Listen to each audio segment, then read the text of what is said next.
My earliest memories really are just being taken around those bookshops as a kid, not knowing what I was looking at, not knowing I was absorbing information until later on when I decided to follow this through by myself. Yeah.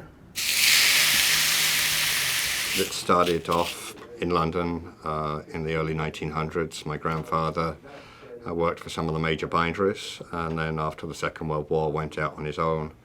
My father then joined as a teenager to start working for him.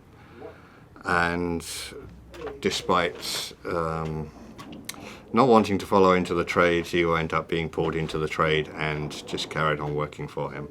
And I found myself 13 years later still working for him in the UK, and then decided to come out here and stand on my own 2 feet with my own work. The idea is to either put a book back into as good a condition as it could be, but bearing in mind the age that it is. You want a 100-year-old book to look 100 years old, for sure, yes. This one, jeweled binding, it has over 300 semi-precious and precious gems put into it. The most famous one is the Great Omar, ruby of Omar Khayyam, that went down on the Titanic with over 1,500 precious and semi-precious stones in it.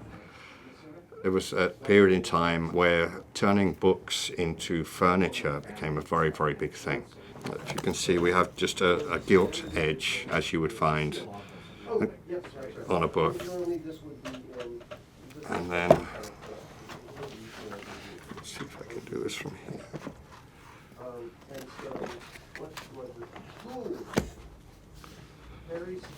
So the painting is actually done on the edge of the pages. It's just a beautiful street scene of dogs playing, kids playing. Just a typical street scene from the 1700s, 1800s. My good job comes from when I get that customer turn around at a book fair, international book fair, wherever it is in the world, and says, "We've just sold that book." And then that's where I get my satisfaction from.